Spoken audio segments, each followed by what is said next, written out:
অনেকে বন্ধুরা, আমি আতিক। আমাকে অনেকে প্রশ্ন করেন যে আমরা আসলে পাখি পালতে চাই বা পাখি নিয়ে কাজ করতে চাই, আমরা কোন জাতের পাখি বা কোন বিষয় নিয়ে আমরা কাজ করব। তো যারা আমরা পাখি পালতে চাচ্ছি বা পাখি নিয়ে কাজ করতে চাচ্ছি বা ফিউচারে এটা নিয়ে চিন্তা করতে চাচ্ছি, তাদের জন্য আজকের এই ভিডিওটা। অবশ্যই আপনারা আপনাদের যে পাখিটা পছন্দ, যেটা আপনার ভালো লাগে, সেটা লাভবার্ড হইতে পারে, কোকাটেল হইতে পারে, সানকুনোর হইতে পারে, সেটা আপনার ব্যক্তিগত মত। পাখি হচ্ছে পছন্দের জিনিস, ভালোবাসার জিনিস, ভালো লাগার ব্যাপার। তো আপনার যে পাখিটা ভালো লাগে সেই পাখিটা নিয়ে আপনি কাজ শুরু করতে পারেন, এবং যে জিনিস নিয়ে আপনার কাজ শুরু করলে ভালো লাগবে আপনি সেটা নিয়ে কাজ করবেন।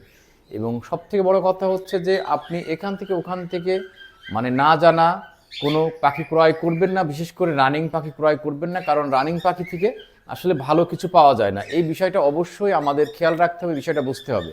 কারণ কখনো ভালো জিনিস কেউ কখনো সেল করে না।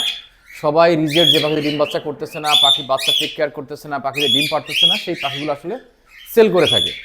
তো এই বিষয়টা আসলে আপনি আপনার জায়গা থেকে বিবেচনা করে দেখেন। যদি আপনি পাখি কমার্শিয়াল চিন্তা ভাবনা করে পাখির খামার করতে চান বা এখান থেকে ফিউচারে প্রফিট আর্ন করতে চান, তো সেক্ষেত্রে অবশ্যই আপনাকে বেবি কালেকশন করতে হবে এবং ডিএনএ করা কনফার্ম পেয়ার কালেকশন করবেন। এবং সেটা থেকে কিন্তু আপনি ফিউচারে আপনার পরিবেশে যে পাখিটা অ্যাডজাস্ট করে নিবে এবং ওর থেকে আপনি ভালো ডিম বাচ্চা পাবেন।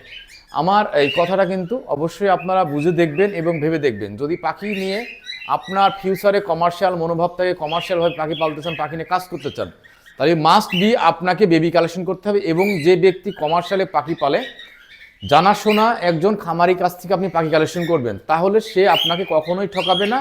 এবং ডিএনএ করা কনফার্ম পেয়ার পাখি নেবেন, সেই পাখি থেকে আপনি ফিউচারে ভালো ডিম বাচ্চা করাবেন। আমার যে খামারটা দেখতেছেন, বাট আমি কিন্তু এখন কোকাটেল খামারে আছি।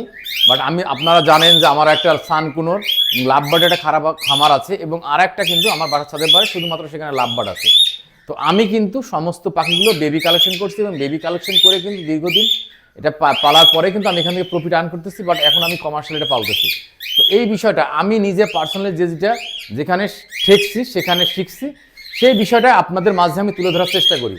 আমি কখন পাখি কোন মেডিসিন দিই, কখন ব্রিডিংয়ের সময়, কখন A to Z বিষয় কিন্তু আমি আপনাদের শেয়ার করার চেষ্টা করি, যাতে আমি যেটা জানি সেটা যাতে আপনাদের মাঝখানে ছড়িয়ে দেওয়ার চেষ্টা করি, আপনারা সেটা জানতে পারেন, বুঝতে পারেন, এটা নিয়ে কাজ করতে পারেন। তো সবাই ভালো থাকবেন, সবার জন্য শুভকামনা। আসসালামু আলাইকুম বন্ধুরা।